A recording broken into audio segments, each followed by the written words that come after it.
Good evening ladies and gentleman, कैसे हैं आप सभी लोग। इससे पिछली वाली वीडियो में हमने वहन तंत्र यानी कि ट्रांसपोर्टेशन सिस्टम के बारे में पढ़ा था, जिसमें हमने हार्ट के 4 चैम्बर के बारे में पढ़ा, हृदय के 4 कक्षों के बारे में पढ़ा, जिसमें अलिंद था, निलय था। तो पिछले वाली वीडियो में कुछ एक दो छोटी मोटी चीज़ें थी जो कि छूट गई थी, जो कि थोड़ी बहुत इम्पोर्टेंट हो सकती है। अब वो मेरे दिमाग में थी वो सभी चीज़ें, लेकिन मैं करा इसलिए नहीं पाया क्योंकि उस समय मुझे कुछ काम आ गया था, तो मुझे वीडियो बंद करना पड़ा वहीं पे।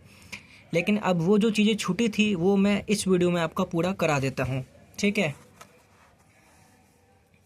तो क्या चीज़ें छूटी थी बात करते हैं। मैंने आपको बताया था कि जो धमनी होता है, जो आर्टरी होता है, उसके अंदर कौन सा ब्लड होता है? ऑक्सीजन वाला ब्लड। लेकिन अगर आपसे पूछा जाए फुफ्फुस धमनी, कौन सी धमनी? फुफ्फुस धमनी, तो इसके अंदर कौन सा ब्लड होता है? CO2 वाला ब्लड। आपसे पूछा जाए पल्मोनेरी आर्टरी, तो इसके अंदर कौन सा ब्लड होता है? CO2 वाला ब्लड। ऐसे मैंने आपको बोला था, अगर आपसे पूछा जाए शिरा में कौन सा रक्त होता है, तो इसमें होता है CO2 वाला रक्त। लेकिन आपसे पूछा जाए फुफ्फुस शिरा यानी कि पल्मोनेरी वीन, पल्मोनेरी वीन, तो इसके अंदर कौन सा ब्लड होता है? ऑक्सीजन वाला ब्लड।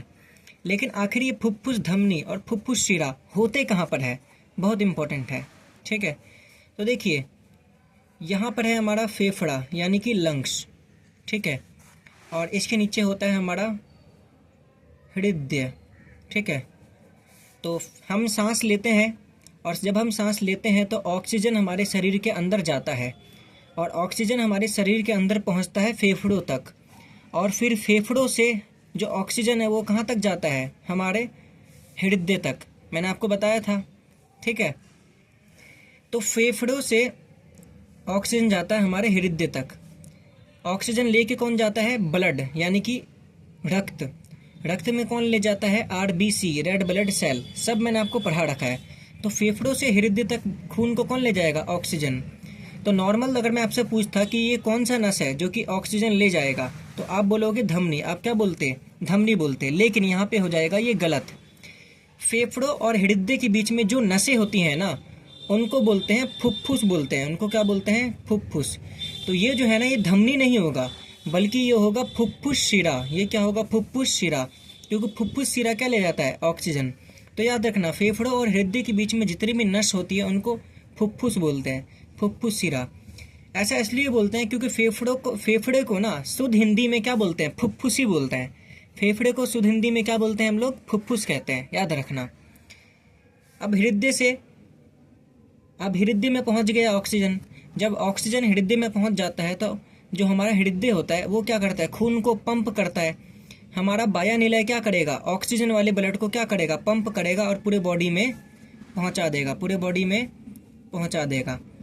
जब शरीर के अंदर ये ऑक्सीजन इस्तेमाल हो जाएगा तो ये ऑक्सीजन बदल जाएगा CO2 में। किस में? CO2 में, कार्बन डाइऑक्साइड में। और ये CO2 आएगा वापस हमारे हृदय तक, ठीक है। और फिर यहाँ से फिर वापस चले जाएगा हमारे फेफड़े में, CO2। तो आपको पता है CO2 लेके कौन जाता है? शिरा। कौन लेके जाता है? शिरा। लेकिन यहाँ पे जब भी फेफड़े और हृदय की बात होगी तो हम किसकी बात करते हैं? फुफ्फुस की बात करते हैं। तो CO2 कौन ले जाता है? हमारा फुफ्फुस धमनी, फुफ्फुस धमनी। समझ गए?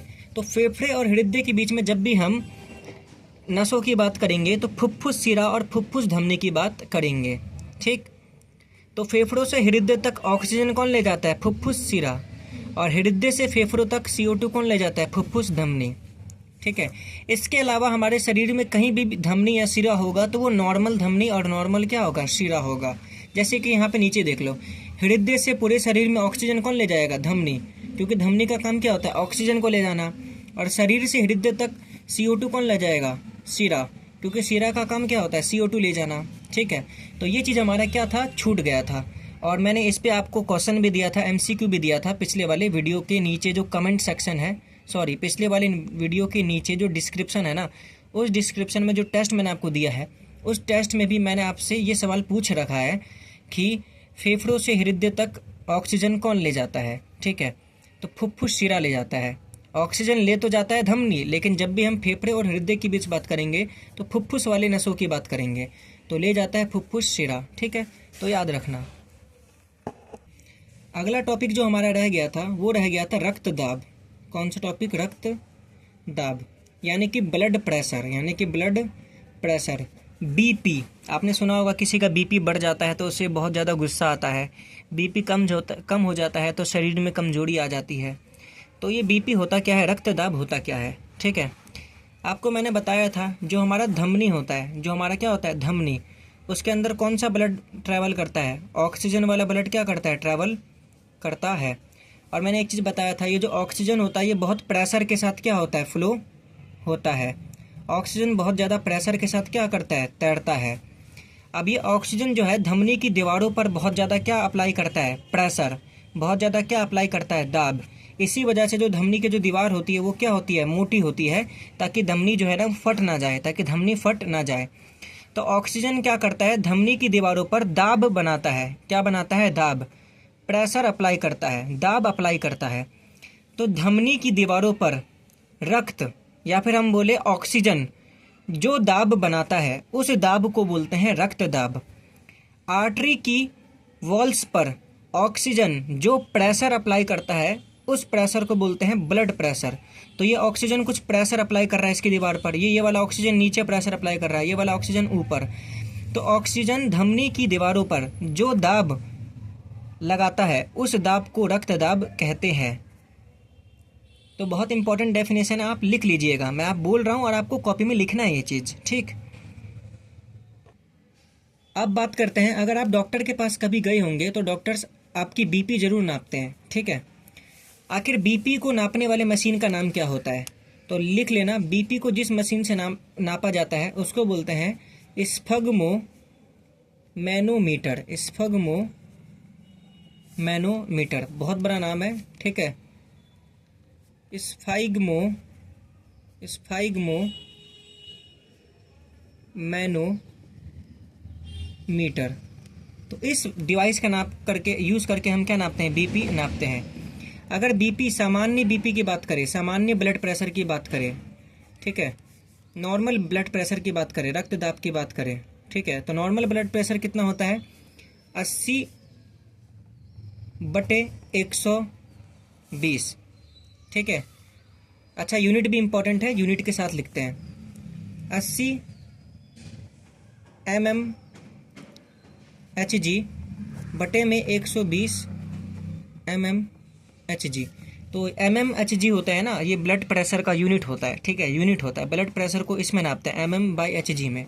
ठीक है, तो ब्लड प्रेशर जो होता है ना, ब्लड प्रेशर की दो वैल्यू निकलती है, एक लोअर लिमिट निकलता है और एक अपर लिमिट। तो जब भी आप अगर बीपी नापवाओगे ना तो जो डॉक्टर होता है आपको बताता है कि नीचे वाला कितना है आपका बीपी और ऊपर वाला बीपी आपका कितना है। तो बीपी की दो वैल्यू होती है, नीचे वाला और ऊपर वाला। तो नीचे वाला जो वैल्यू होता है वो होना चाहिए 80 mmHg और जो ऊपर वाला वैल्यू है वो होना चाहिए 120 mmHg। इनमें से कोई भी ऊपर नीचे हो जाएगा ना तो दिक्कत हो जाता है। इसका मतलब ये है कि आपका बीपी बढ़ जाता है या घट जाता है। ठीक है, ये वाला जो लोअर लिमिट होता है ना, ये जो नीचे वाला बीपी होता है, ठीक है, लोअर वाले बीपी को बोलते हैं डायस्टोलिक ब्लड प्रेशर। क्या बोलते हैं? डायस्टोलिक, इंग्लिश में भी ये बोलते हैं डायस्टोलिक रक्तदाब। क्या बोलते हैं? डायस्टोलिक रक्तदाब। ठीक है, लिख लेना, डायस्टोलिक बीपी। ठीक है, नीचे वाले को। और जो ऊपर वाला जो वैल्यू होता है ना बीपी का, उसको बोलते हैं सिस्टोलिक। क्या बोलते हैं? सिस्टोलिक रक्तदाब। सिस्टोलिक रक्तदाब। अब देखो, डायस्टोलिक और सिस्टोलिक इन दोनों का जो शुद्ध हिंदी है वो अलग हो सकता है। ठीक है, तो अगर एग्जाम में आपसे कभी पूछा जाए कि डायस्टोलिक रक्तदाब का मान कितना होता है या फिर सिस्टोलिक रक्तदाब का मान कितना होता है, लेकिन हिंदी वालों को कुछ अजीब सा नाम मिल रहा हो, तो वो एक बार इंग्लिश में करके देख ले। ठीक है, आपको समझ आ जाएगा। क्योंकि अगर आप डीएलएड का एंट्रेंस एग्जाम दोगे तो इंग्लिश और हिंदी दोनों में लैंग्वेज चेंज करने का आपके पास ऑप्शन होगा। तो इंग्लिश और हिंदी दोनों आप करके देख सकते हो, तो आपको मिल जाएगा। ठीक है, क्योंकि इनका शुद्ध हिंदी थोड़ा सा अलग हो सकता है, मैं अभी भी आपको बोल रहा हूँ। जैसे कि सिस्टोलिक रक्तदाब जो होता है इसको बोलते हैं प्रकुंचन रक्तदाब। हिंदी में, शुद्ध हिंदी में। तो उतना शुद्ध हिंदी जाओगे ना तो याद करना मुश्किल हो जाएगा, इसलिए सिंपल ये लिख लो। वहन तंत्र में यही चीज़ है जो छोटा मोटा था और छूट गया था, लेकिन इम्पॉर्टेंट है तो मैंने आपको करवा दिया। अब हम आज की वीडियो में पढ़ेंगे श्वसन तंत्र। क्या पढ़ेंगे? श्वसन तंत्र। श्वसन तंत्र यानी कि रेस्पिरेटरी सिस्टम। रेस्पिरेटरी सिस्टम, ठीक है। लेडीज एंड जेंटलमैन, चलिए शुरू करते हैं। रेस्पिरेटरी सिस्टम, श्वसन तंत्र। बहुत सारे लोगों को ऐसा लगता है कि श्वसन का मतलब होता है, रेस्पिरेशन का मतलब होता है सांस लेना, यानी कि ऑक्सीजन अंदर लेना और CO2 को बाहर छोड़ना, ये मतलब होता है श्वसन का। बहुत लोगों को लगता है, जो लोग 12वीं पास हो चुके हैं उनको भी और जो लोग 10वीं में हैं उनको भी। तो चलिए समझते हैं रियल मीनिंग ऑफ रेस्पिरेशन, श्वसन तंत्र का असली मतलब, ठीक है। पाचन तंत्र वाले टॉपिक में मैंने आपको बताया था कि एक एंजाइम होता है जिसको बोलते हैं एमाइलेज। क्या बोलते हैं? एमाइलेज या एमिलेज। ये एक एंजाइम होता है और ये क्या करता है? कार्बोहाइड्रेट को किस में तोड़ता है? बताना ज़रा, ये किसको तोड़ता है? कार्बोहाइड्रेट को। तो एंजाइम होता है एक एमाइलेज, और ये एमाइलेज क्या करता है? कार्बोहाइड्रेट को तोड़ता है ग्लूकोज में। किस में? ग्लूकोज में, छोटी आंत में। तो मैंने बताया था छोटी आंत में एक अग्न्याशय रस होता है, और वो जो अग्न्याशय रस होता है उसके अंदर होता है ट्रिप्सिन, लाइपेज और एमाइलेज। एमाइलेज का काम होता है कार्बोहाइड्रेट को ग्लूकोज में तोड़ना, ठीक। फूड वाले टॉपिक में, भोजन वाले टॉपिक में मैंने आपको कार्बोहाइड्रेट का काम बताया था। कार्बोहाइड्रेट क्या करता है? हमारे शरीर को ऊर्जा देता है, ठीक है। तो कार्बोहाइड्रेट या ग्लूकोज ये हमारे शरीर को क्या देते हैं? ऊर्जा देते हैं। लेकिन आप बताइए, क्या हमारे शरीर को असल में कार्बोहाइड्रेट या ऊर्जा की ज़रूरत है भी? सॉरी, ऊर्जा नहीं, हमारे शरीर को कार्बोहाइड्रेट या ग्लूकोज की ज़रूरत है भी? तो आप बोलोगे नहीं सर, एक्चुअल में हमारे शरीर को ज़रूरत तो एनर्जी की होती है, ऊर्जा की होती है, ना कि कार्बोहाइड्रेट या ग्लूकोज की। अगर हमारे शरीर को एनर्जी किसी और चीज़ से भी मिल जाए तो क्या फ़र्क पड़ता है? तो फिर इन दोनों का हमारे शरीर में क्या काम, ठीक है। तो एक्चुअल में हमारे शरीर को काम होता है एनर्जी का। तो एक ऐसा प्रोसेस जिसकी मदद से हमारे शरीर में देखो हमें क्या मिल गया? ग्लूकोज मिल गया। हमें क्या मिल गया? ग्लूकोज। कार्बोहाइड्रेट ग्लूकोज में टूट गया तो हमें मिल गया ग्लूकोज। तो एक ऐसा प्रोसेस जिसकी मदद से हमारे शरीर में ग्लूकोज किस में बदल जाता है? ऊर्जा में। उस प्रोसेस को, उस प्रक्रिया को हम बोलते हैं श्वसन। हम क्या बोलते हैं? श्वसन कहते हैं। बहुत आसान सा चीज़ है, रेस्पिरेशन कहते हैं। अब अगर आप दुनिया में अगर दुनिया में आपसे कोई पूछे कि रेस्पिरेशन किसे कहते हैं, श्वसन किसे कहते हैं, तो आप बोलोगे ग्लूकोज का एनर्जी में बदल जाना, ग्लूकोज का ऊर्जा में बदल जाना, इसी को बोलते हैं श्वसन। सिंपल सी बात है, हमारे शरीर ने कार्बोहाइड्रेट को ग्लूकोज में तोड़ दिया, लेकिन क्या हमें ग्लूकोज की ज़रूरत होती है? नहीं, हमें ज़रूरत है एनर्जी की। तो सिंपल सी बात है, ग्लूकोज की ज़रूरत नहीं है तो ग्लूकोज को हम किस में बदल देंगे? एनर्जी में। तो हमारा शरीर ग्लूकोज को बदल देता है ऊर्जा में। इसी तंत्र को बोलते हैं, इसी प्रोसेस को बोलते हैं श्वसन, यानी कि रेस्पिरेशन। तो ग्लूकोज का ऊर्जा में बदलना, इसी को क्या कहते हैं? रेस्पिरेशन कहते हैं। तो अभी तक आप लोगों ने जो पढ़ा कि हम लोग सांस लेते हैं, ऑक्सीजन हमारे शरीर में जाता है, CO2 हमारे शरीर के बाहर जाता है, इसी को हम श्वसन कहते हैं, रेस्पिरेशन कहते हैं। तो क्या आपने वो गलत पढ़ा? तो जवाब है नहीं, आपने वो भी सही पढ़ा था। ऑक्सीजन हमारे शरीर के अंदर जाता है, CO2 बाहर जाता है, लेकिन उसको रेस्पिरेशन नहीं बोलते, उसको बोलते हैं सांस लेना और सांस छोड़ना। होता क्या है कि हमारे शरीर में जो ग्लूकोज होता है ना, वो ऑक्सीजन की वजह से जल जाता है। जब ग्लूकोज ऑक्सीजन की वजह से जल जाता है तो वो किस में बदल जाता है? एनर्जी में। क्योंकि आपको पता है कि ऑक्सीजन हर एक चीज़ को जलाने का काम करता है, ठीक है। तो ग्लूकोज जब जल जाता है तो वो किस में बदल जाता है? एनर्जी में, यानी कि ऊर्जा में। तो सिंपल सी बात है कि जब हम सांस लेते हैं, जब हमारे शरीर के अंदर ऑक्सीजन जाएगा तभी तो वो ऑक्सीजन ग्लूकोज को जलाएगा, और जब ग्लूकोज जलेगा तो किस में बदल देगा? एनर्जी में।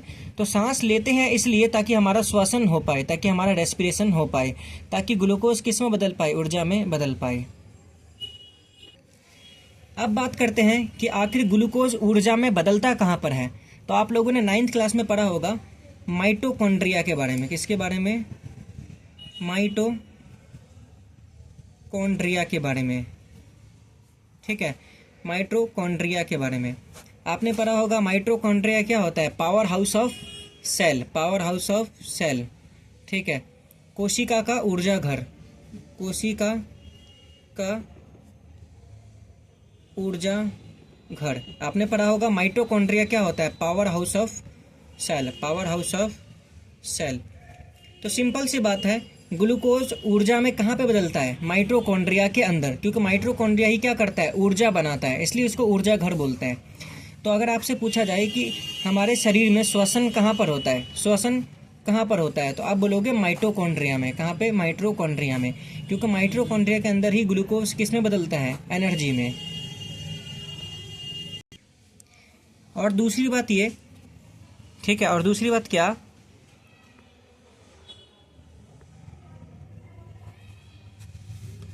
सॉरी, ये वीडियो थोड़ा फोकस नहीं हो रहा है, एक बार मैं वीडियो फोकस कर लूँ, ठीक है।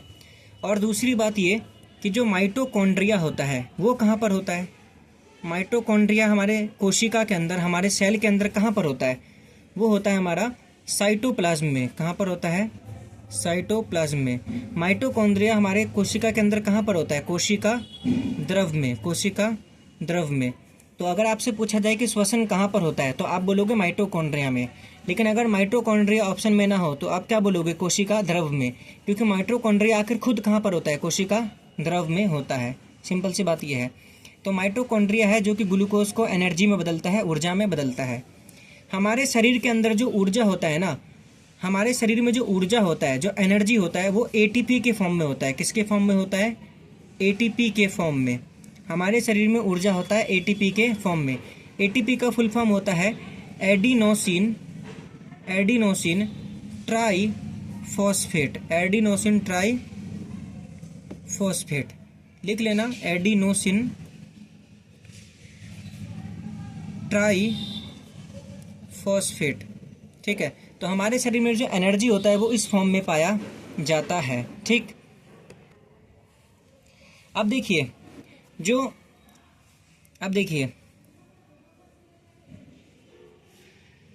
जो ऊर्जा होता है ना हमारे शरीर में जो बनता है वो होता है एटीपी के फॉर्म में। इसका फुल फॉर्म होता है एडिनोसिन ट्राईफॉस्फेट। ऊर्जा हमारे शरीर में बनता कहाँ पर है? माइटोकॉन्ड्रिया में। और माइटोकॉन्ड्रिया ऑप्शन में ना हो तो साइटोप्लाज्म में, कोशिका द्रव में, क्योंकि माइटोकॉन्ड्रिया खुद कोशिका द्रव में होता है। श्वसन किसे कहते हैं? ग्लूकोज का ऊर्जा में बदल जाना, इसे बोलते हैं श्वसन। ग्लूकोज ऊर्जा में बदलता कैसे है? जब हम सांस लेते हैं तो ऑक्सीजन हमारे शरीर के अंदर जाता है और वो ऑक्सीजन ग्लूकोज को जलाकर ऊर्जा में बदल देता है। तो यहाँ तक हमने ये पढ़ा, ठीक। आगे हम पढ़ते हैं श्वसन के प्रकार। श्वसन के प्रकार, रेस्पिरेशन के भी क्या होते हैं? कुछ प्रकार होते हैं, टाइप होते हैं, ठीक है। तो बेसिकली इसके कितने टाइप होते हैं हमारे पास? 3 टाइप होते हैं। कितने टाइप होते हैं? 3 टाइप। एक होता है वायवीय श्वसन। कौन सा श्वसन? वायवीय श्वसन। एक होता है अवायवीय श्वसन। अवायवीय श्वसन, इंग्लिश वाले लिख ले, एरोबिक रेस्पिरेशन, एनेरोबिक रेस्पिरेशन। और एक श्वसन होता है ऑक्सीजन की कमी में, ऑक्सीजन की कमी। अभी तीनों का मतलब आपको समझ में आ जाएगा। एक ऐसा श्वसन जिसमें ग्लूकोज ऊर्जा में बदलता है लेकिन ऑक्सीजन की उपस्थिति में, ऑक्सीजन की उपस्थिति में, उस श्वसन को बोलते हैं वायवीय श्वसन। नाम से पता चल रहा होगा, वायवीय मतलब वायु वाला श्वसन। तो एक ऐसा श्वसन जो कि ऑक्सीजन की उपस्थिति में होता है, वायु की उपस्थिति में होता है, उसको बोलते हैं वायवीय श्वसन। यह है अवायवीय श्वसन, मतलब इसमें ऑक्सीजन नहीं होता। एक ऐसा श्वसन जो कि ऑक्सीजन के अनुपस्थिति में होता है, अनुपस्थिति, ठीक है। एक ऐसा श्वसन जिसमें बिना ऑक्सीजन के ग्लूकोज किस में बदल जाता है? ऊर्जा में, उसको बोलते हैं अवायवीय श्वसन। तो वायवीय श्वसन जो कि वायु की उपस्थिति में होता है, अवायवीय श्वसन जो कि वायु की अनुपस्थिति में होता है। और एक श्वसन ऐसा भी होता है जो कि ऑक्सीजन की कमी में होता है, समझे। तो एक श्वसन में ऑक्सीजन भरपूर मिलेगा, एक श्वसन में ऑक्सीजन बिल्कुल मिलेगा ही नहीं, और एक श्वसन ऐसा होता है जिसमें ऑक्सीजन मिलता तो है लेकिन कम मिलता है, ऑक्सीजन की कमी होती है। तो इसका कोई नाम नहीं होता, बस इसको हमें अलग से पढ़ना है, ठीक। अगर आपसे एग्जाम में पूछा जाए कि श्वसन के मुख्य कितने प्रकार होते हैं, तो ध्यान देना, आपको क्या करना है, 2 लगाना है। आपको क्या लगाना है, 2, ठीक है। लेकिन कुल कितने प्रकार के श्वसन हो सकते हैं, तब 1, 2 और 3, ठीक है, 3 लगाना है। अगर आपसे नॉर्मल पूछे जाए कि श्वसन के कितने प्रकार होते हैं, तो आप लगाओगे 2। अगर आपसे पूछा जाए कि कुल कितने प्रकार के श्वसन पाए जा सकते हैं, तब आप लिखाना 3। तो जब आपसे पूछा जाए ना अलग से कि कितने तरीके के हो सकते हैं, तब 3 लगाना है। लेकिन नॉर्मल पूछा जाए श्वसन के कितने प्रकार होते हैं, तो 2 ही होते हैं, ठीक है, वायवीय और अवायवीय, ठीक। अब बात करते हैं आगे।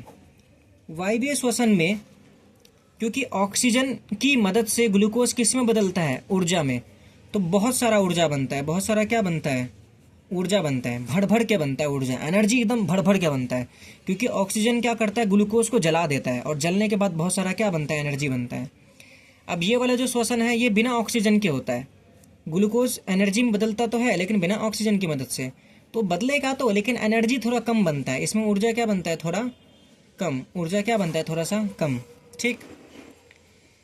अब इसमें बात करते हैं, जब वायवीय श्वसन हो जाता है ना, तो वायवीय श्वसन होने के बाद लास्ट में कौन कौन सी चीज़ें बनती है, वायवीय श्वसन का उत्पाद क्या होता है, प्रोडक्ट क्या होता है। तो जब वायवीय श्वसन होता है ना, तो लास्ट में कौन कौन सी चीज़ बनती है, आपको याद रखना। लास्ट में बनता है CO2, H2O और एनर्जी, एनर्जी मतलब ऊर्जा। तो जब वायवीय श्वसन होगा तो ग्लूकोज किस में टूट जाएगा, एनर्जी में, एनर्जी तो बनेगा, एक CO2 गैस भी बनता है। तभी तो देखो हम सांस लेते हैं ऑक्सीजन, लेकिन बाहर क्या छोड़ता है, CO2, क्योंकि जब श्वसन हो जाता है तो कौन सा गैस बनता है, CO2 गैस, एनर्जी बनता है, CO2 बनता है, और एक याद रखना आपको, वाटर भी बनता है। क्या बनता है, वाटर भी बनता है। इसमें जो अंतिम उत्पाद बनता है अवायवीय श्वसन में, इसमें क्या क्या बनता है, इसमें बनता है CO2, इसमें भी क्या बनता है, CO2। लेकिन इसमें एक बहुत, और एनर्जी भी क्या करेगा, इसमें बनेगा ही, ठीक है, क्योंकि एनर्जी तो बनना ही बनना है, ऊर्जा तो बनना ही बनना है। इसमें एक बहुत अलग सी चीज़ भी बनती है जिसको बोलते हैं इथेनॉल, जिसको क्या बोलते हैं, इथेनॉल, ठीक है, इथेनॉल। इथेनॉल और किसी चीज़ को नहीं, शराब को बोलते हैं, दारू को बोलते हैं, समझे। तो इसी श्वसन के मदद से, अवायवीय श्वसन की मदद से दारू बनाया जाता है, शराब बनाया जाता है, समझे। तो होता क्या है कि बहुत सारी सड़ी गली चीज़ों को, सड़ा गला अंगूर को, सड़े गले फलों को एक जगह पर फेंक दिया जाता है, एक जगह पर पैक करके रख दिया जाता है, ठीक है। अब होता क्या है कि जब बैक्टीरिया वहाँ पर आते हैं और सड़ी गली चीज़ों को खाते हैं, तो आसपास ना इतनी ज़्यादा बदबू फैल जाती है कि ऑक्सीजन लगभग ख़त्म हो जाता है आसपास, समझे, सांस लेना मुश्किल हो जाता है। और जब आसपास ऑक्सीजन ख़त्म हो जाता है तो जितना भी बैक्टीरिया वायरस होता है ना, वो कौन सा श्वसन करता है, अवायवीय श्वसन। मतलब बैक्टीरिया वायरस जिंदा तो रहते हैं इतनी बदबूदार जगह में भी जहाँ पर ऑक्सीजन नहीं होता, लेकिन ग्लूकोज को वो एनर्जी में कैसे बदलते हैं, बिना ऑक्सीजन के। और जब बिना ऑक्सीजन के वो ग्लूकोज को एनर्जी में बदलेंगे तो वो होगा अवायवीय श्वसन। और अवायवीय श्वसन होगा अगर, ठीक है, अवायवीय श्वसन होगा तो क्या बनेगा, इथेनॉल। इथेनॉल मतलब दारू। तो इसी तरीके से दारू बनाया जाता है, ठीक, याद रखना। अब एक तीसरे तरीके का श्वसन जो कि ऑक्सीजन की कमी से होता है, ठीक है। कई बार क्या होता है कि जब हम बहुत ज़्यादा एक्सरसाइज करते हैं, दौड़ते हैं, खेलते हैं, कूदते हैं, तो हमारे शरीर में, हमारे मांसपेशियों में ऑक्सीजन की क्या हो जाती है, कमी हो जाती है। हमारे मांसपेशियों में क्या हो जाती है, ऑक्सीजन की कमी, मांसपेशियों में हो जाती है ऑक्सीजन की कमी। और जब मांसपेशियों में ऑक्सीजन की कमी हो जाती है तो मांसपेशियों के अंदर एक अलग तरीके का श्वसन होता है। और इस श्वसन में जो है ना, एक एसिड बनता है जिसको बोलते हैं लैक्टिक अम्ल। क्या बोलते हैं, लैक्टिक अम्ल। और एनर्जी तो बनेगा ही बनेगा, ऊर्जा तो बनेगा ही बनेगा, क्योंकि श्वसन है तो ऊर्जा तो बनेगा ही, ठीक है। तो याद रखना, अगर हमारे मांसपेशियों में ऑक्सीजन की कमी होती है तब जब श्वसन होता है ना, तो लैक्टिक अम्ल बनता है। क्या बनता है, लैक्टिक अम्ल। और इसी लैक्टिक अम्ल के वजह से हमारी जो मांसपेशियाँ होती है ना, वो फिर दर्द होने लग जाती है, समझे। हम बहुत ज़्यादा दौड़े, खेले, कूदे तो हमारे शरीर में बनेगा लैक्टिक अम्ल, हमारे मांसपेशियों में क्या बनेगा, लैक्टिक अम्ल, और इस लैक्टिक अम्ल की वजह से हमारी मांसपेशियां दर्द होने लगती है। तो बताइए श्वसन के कुल कितने प्रकार होते हैं? आप बोलोगे 2, लेकिन कुल कितने तरीकों से श्वसन कराया जा सकता है? आप बोलोगे 3। सिंपल से बात यह है। तो कभी भी एग्जाम में वैसे ये पूछता ही नहीं है कि कितने तरीकों से आप करा सकते हो श्वसन। तो एग्जाम में कभी भी पूछिए श्वसन के कितने प्रकार हैं या श्वसन के कुल कितने प्रकार हैं, आप सीधे बोलना 2, ठीक है, क्योंकि मेन टाइप 2 ही होते हैं, समझे। तो अब ना आप एक ग्राफ देख लीजिए जिससे आपको बहुत अच्छे से अंडरस्टैंडिंग मिल जाएगा, ठीक है। सबसे पहले मैं लिखता हूँ यहाँ पे ग्लूकोज, क्या लिखता हूँ मैं, ग्लूकोज, यानी कि ग्लूकोज। आप बताइए ग्लूकोज में कितना कार्बन होता है? 6 कार्बन। कितना कार्बन होता है? 6 कार्बन। तो ग्लूकोज होता है 6 कार्बन अणु। ग्लूकोज कौन सा होता है? 6 कार्बन वाला अणु होता है, ठीक है। ग्लूकोज होता है 6 कार्बन वाला अणु, क्योंकि ग्लूकोज का फॉर्मूला क्या होता है, C6H12O6। तो ग्लूकोज में C कितने होते हैं? 6 होते हैं। तो श्वसन में होता है क्या है कि सबसे पहले जो ग्लूकोज होता है ना वो टूटता है कहाँ पे? साइटोप्लाज्म में, कोशिका द्रव्य में। बताया था मैंने, कोशिका द्रव्य के अंदर ही होता है हमारा श्वसन, कोशिका द्रव्य में। तो सबसे पहले ग्लूकोज टूटता है पाइरूवेट में। किसमें? पाइरूवेट में, याद रखना, पाइरूवेट में। ग्लूकोज सीधे एनर्जी में नहीं टूटता, पहले ग्लूकोज टूटता है पाइरूवेट में, ठीक है। पाइरूवेट एक ऐसा अणु होता है जिसके अंदर 3 कार्बन होते हैं। कितने कार्बन होते हैं? 3, लिख लेना। पाइरूवेट होता है 3 कार्बन अणु। तो ग्लूकोज होता है 6 किस में टूटता है? पहले 3 में, लिख लेना, ये होता है पाइरूवेट। पूछ चुका है कई एग्जाम्स में कि जो पाइरूवेट होता है वो कितने कार्बन का अणु होता है? 3 कार्बन का। अब ये जो पाइरूवेट होता है ना, ये टूटता है एनर्जी में। ये किस में टूटता है? एनर्जी में। और ये एनर्जी में 3 तरीके से टूट सकता है। एक तो ऑक्सीजन की उपस्थिति में, ठीक है, एक होगा ऑक्सीजन की अनुपस्थिति में, तो मैंने आपके लिए कांटा लगा दिया, ऑक्सीजन नहीं है तो, और एक हो सकता है ऑक्सीजन की कमी में, O2 की कमी में। तो कमी के लिए मैंने एरो नीचे कर दिया, ठीक है। अगर ऑक्सीजन की उपस्थिति में श्वसन होगा तो हम बोलेंगे उसको वायवीय श्वसन। कौन सा श्वसन? वायवीय श्वसन। और इसमें आपका बनेगा CO2, H2O और ऊर्जा। अगर ऑक्सीजन की अनुपस्थिति में होगा तो इसको बोलेंगे अवायवीय श्वसन, और इसमें क्या बनेगा? CO2, इथेनॉल और ऊर्जा, ठीक है। और ऑक्सीजन की अनुपस्थिति में होगा तो हम बोलेंगे इसमें बनेगा, सॉरी, और ऑक्सीजन की कमी में होगा तो हम बोलेंगे लैक्टिक अम्ल बनेगा। क्या बनेगा? लैक्टिक अम्ल। और ऊर्जा बनेगा। क्या बनेगा? ऊर्जा। अगर ऑक्सीजन की हमारे शरीर में कमी होती है तो कौन सा श्वसन होता है? ऑक्सीजन की कमी वाला श्वसन होता है, और इस श्वसन में लैक्टिक अम्ल बनता है। सिंपल सी बात ये है। कई बार आपसे एग्जाम में एक सवाल पूछा जाता है कि फर्मेंटेशन ऑफ यीस्ट, ठीक है, यीस्ट का फर्मेंटेशन, ठीक है। फर्मेंटेशन का शुद्ध हिंदी मुझे याद नहीं आ रहा, आप एक बार देख लेना, फर्मेंटेशन, ठीक है, यीस्ट का फर्मेंटेशन, ठीक। आखिर ये कौन सा श्वसन है? तो आप सीधे बोलना कि ये जो होता है ना, ये होता है अवायवीय श्वसन। ये कौन सा श्वसन होता है? अवायवीय श्वसन। पूछ लिया जाता है एनारोबिक रेस्पिरेशन। पूछ लिया जाता है कि ईस्ट के फर्मेंटेशन के दौरान कौन सा श्वसन होता है, तो अवायवीय श्वसन होता है, एनारोबिक रेस्पिरेशन। तो कुछ छोटी मोटी चीज़ें हैं जो पूछ ली जाती हैं अलग से भी, तो ये अलग से एक चीज़ है जो पूछ ली जाती है। अब आप में से जिन लोगों को फर्मेंटेशन का मतलब नहीं पता है, वो ऑनलाइन सर्च करे और इसका मतलब कमेंट सेक्शन में ज़रूर लिखे। ज़्यादा इंपॉर्टेंट चीज़ नहीं है, लेकिन क्योंकि डीएलएड का एग्ज़ाम प्राइमरी टीचर बनने के लिए होता है, तो सिंपल सी बात यह है कि कुछ भी पूछा जा सकता है जो बेसिक चीज़ों से रिलेटेड हो। तो फर्मेंटेशन भी एक बेसिक चीज़ है, आपसे पूछी जा सकती है। तो एक बार कमेंट सेक्शन में ज़रूर लिखिएगा कि आपको फर्मेंटेशन के बारे में क्या पता है, और अगर आपको नहीं पता तो गूगल पर सर्च कीजिए और पढ़िए, क्योंकि आप एक टीचर हैं, आप इतना तो कर सकते हैं मुझे लगता है। सॉरी, आप एक टीचर हैं नहीं, लेकिन टीचर बनने वाले तो हैं ना, तो आपके अंदर ये गुण तो होगा कि आप ऑनलाइन पढ़ाई करके समझ सकते हैं कि फर्मेंटेशन क्या है। आगे हमारा लास्ट छोटा सा सब टॉपिक बचा है श्वसन के अंदर, रेस्पिरेशन के अंदर, जो कि हम देख लेते हैं। तो अब हम देखेंगे हमारा जो रेस्पिरेटरी सिस्टम है ना, उसका डायग्राम, जिसमें हम फेफड़ों को बनाएंगे, हाँ पसलियों को बनाएंगे, इन सब चीज़ों को बनाएंगे। तो डायग्राम में मैं उतना अच्छा नहीं हूँ, लेकिन आपको सारे पार्ट्स के नाम और काम बता दूंगा, आपको वो लिख लेना, आपके काम की वो चीज़ है, क्योंकि डायग्राम तो आपके एग्ज़ाम में भी नहीं आएगा, ठीक है।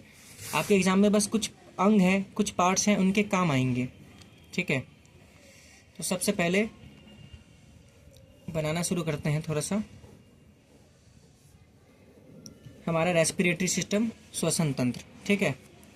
देखो यहाँ पर होगा, सबसे आगे होगा हमारा नोज़, नोज़ मतलब नाक, जिससे हम सांस लेंगे। फिर एयर जाएगा अंदर, एयर हवा क्या जाएगा अंदर, हवा जाएगा अंदर। फिर यहाँ पर एक पार्ट आता है हमारा जिसको बोलते हैं ग्रसनी, जिसको क्या बोलते हैं, ग्रसनी, ठीक है। नाक से लेकर ग्रसनी तक, ठीक है, ये जो रास्ता होता है ना, इसको बोलते हैं नासा द्वार। क्या बोलते हैं, नासा द्वार। इंग्लिश में बोलते हैं नासल पैसेज, नासल पैसेज। तो ये किसी काम का नहीं है, एग्जाम में नहीं पूछा जाता है, फालतू का है ये, ठीक है। यहाँ से लेकर यहाँ तक, ग्रसनी तक, नाक से लेकर ग्रसनी तक इम्पॉर्टेंट है आपका ग्रसनी, ग्रसनी पूछा जाता है। आपको पता है हमारे शरीर के अंदर दो पाइप होते हैं, एक खाना वाला पाइप और एक सांस लेने वाला पाइप, और दोनों पाइप क्या होता है, अलग होता है। तो जब हम खाना खाते हैं और सांस लेते हैं तो दोनों अलग अलग पाइप में जाता है। लेकिन ग्रसनी, ग्रसनी एक ऐसी जगह होती है जहाँ पर से खाना भी गुजरता है और सांस भी गुजरता है, समझे। तो ये एक ऐसी जगह है ना जहाँ से अपना खाना भी गुजरेगा और यहीं से अपना क्या गुजरेगा, सांस भी गुजरेगा, हवा भी गुजरेगा। यहीं से मतलब दोनों ना ऐसे क्रॉस मारते हैं एक दूसरे को, यू ऐसे यू क्रॉस मारते हैं, समझे।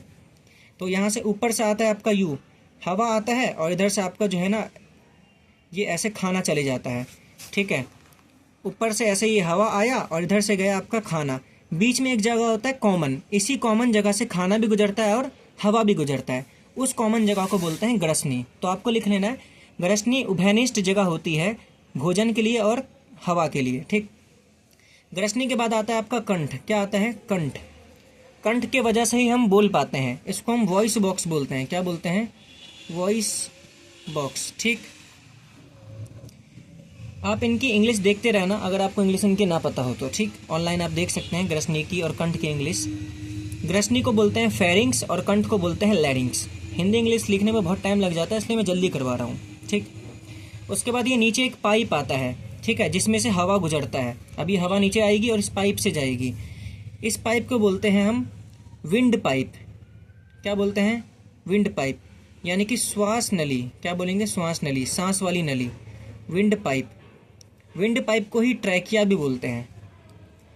अब देखो ये जो सांस वाली नली होती है ना, सांस वाली नली, उस सांस वाली नली के ऊपर ना गोल गोल गोल गोल करके ना हड्डियाँ चढ़ी होती हैं। आप अपने गर्दन को छुओ, तो आप गर्दन को छुओगे तो आपको पता चलेगा गोल गोल गोल गोल करके ना हड्डियाँ चढ़ी हुई हैं आपके सांस वाली नली के ऊपर, ठीक है।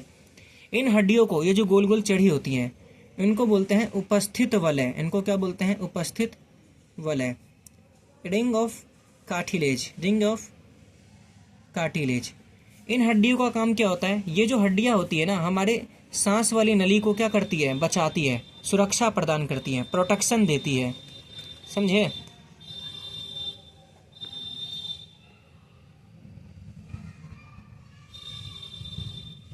प्रोटेक्शन देती है। अगर ये नहीं होगी तो हमारा जो विंड पाइप होगा, हमारा जो श्वास नली होगा, उस पर अगर कोई एक घूसा भी मारेगा तो सीधे इसी को लग जाएगा, हमारे श्वास नली को। तो लेकिन ये जो हड्डियाँ होती हैं ये हमें बचाती है, हमारे सांस वाले पाइप को बचाती है। उसके बाद हमारा सांस वाला पाइप दो हिस्सों में ऐसे बट जाता है, दो हिस्सों में ऐसे क्या हो जाता है, बट जाता है, ठीक है। इन दोनों हिस्सों को हम बोलते हैं श्वसनी। क्या बोलते हैं, श्वसनी। इंग्लिश में बोलते हैं ब्रोंकी। क्या बोलते हैं, ब्रोंकी, ठीक है। इन दोनों हिस्सों के बाद हमारे फेफड़े आते हैं जो ऐसे लगे होते हैं, ठीक है, फेफड़े हमारे लगे होते हैं, ठीक है। अब ये श्वसनी, तो श्वसनी का काम क्या होता है, इन दोनों फेफड़ों के अंदर ऑक्सीजन को पहुंचाना, यहाँ और यहाँ। तो वायु को दोनों फेफड़ों में बांटता कौन है, श्वसनी बांटता है, ब्रोंकी बांटता है। आपको डायग्राम में दिख रहा होगा, तो डायग्राम से सब कुछ समझ जाइए, रट्टा मारने की जरूरत नहीं है। आगे ये जो श्वसनी होता है ये छोटे छोटे हिस्सों में टूट जाता है, इसमें ठीक है, यूँ ऐसे टूट जाता है। श्वसनी क्या होगा, पूरे छोटे छोटे हिस्सों में ऐसे टूट जाएगा फेफड़ों के अंदर। ठीक, श्वसनी जब टूटता है तो श्वसनी टूटता है, ये जो छोटे छोटे हिस्से जिसमें श्वसनी टूटता है इसको बोलते हैं श्वसनिका। इसको क्या बोलते हैं, श्वसनिका। मैं थोड़ा ऊपर लिख देता हूँ, इसको बोलते हैं हम लोग श्वसनिका। क्या बोलते हैं, श्वसनिका, याद रखिएगा।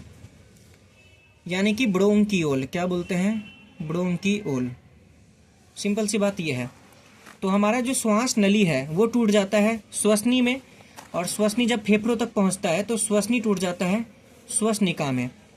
श्वसनिका का काम क्या होता है, श्वसनिका पूरे के पूरे फेफड़े में वायु को पहुंचाता है। देखो श्वसनी क्या करेगा, श्वसनी बस फेफड़ों तक लाएगा, ठीक है, वायु को, लेकिन पूरे फेफड़ों में वायु को कौन फैलाता है, श्वसनिका फैलाता है।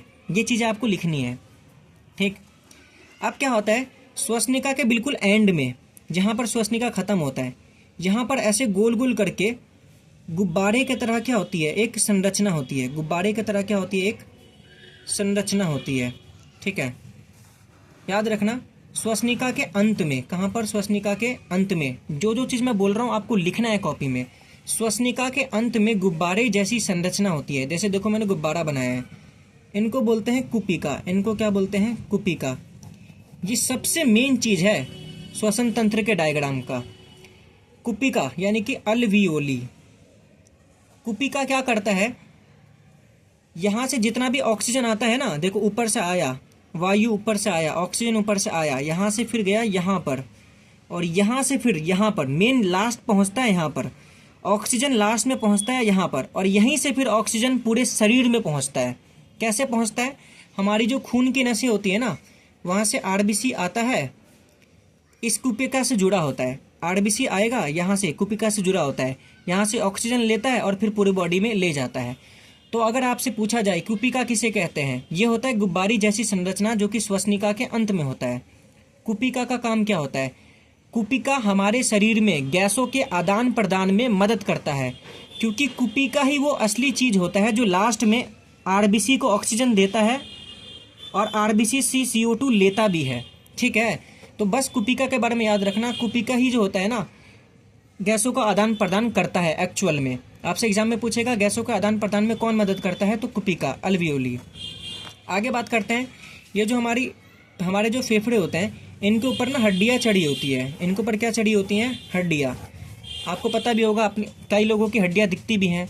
तो ये जो हड्डियाँ चढ़ी होती हैं फेफड़ों के ऊपर, इनको बोलते हैं पसली। क्या बोलते हैं हम लोग, पसलियाँ। इनको क्या बोलते हैं हम लोग, पसलियाँ। इंग्लिश में बोलते हैं रिब्स। आपसे पूछा जा सकता है कि कितनी पसलियाँ होती हैं, तो याद रखना 24 पसलियाँ होती हैं। अगर पूछा जाए कितने जोड़े होते हैं, तो 12 जोड़े। ठीक है, तो साल में कितने महीने होते हैं, 12 महीने। तो साल में 12 महीने होते हैं, और हमारे पास पसलियाँ भी कितनी होती हैं, 12 जोड़े। पसलियाँ भी कितने होते हैं, 12 जोड़े, और टोटल पूछा जाए तो 24। ठीक है, अब देखिए उस डायग्राम में थोड़ा जगह नहीं बचा था, इसलिए यहाँ पे थोड़ा बहुत बना रहा हूँ। ठीक है,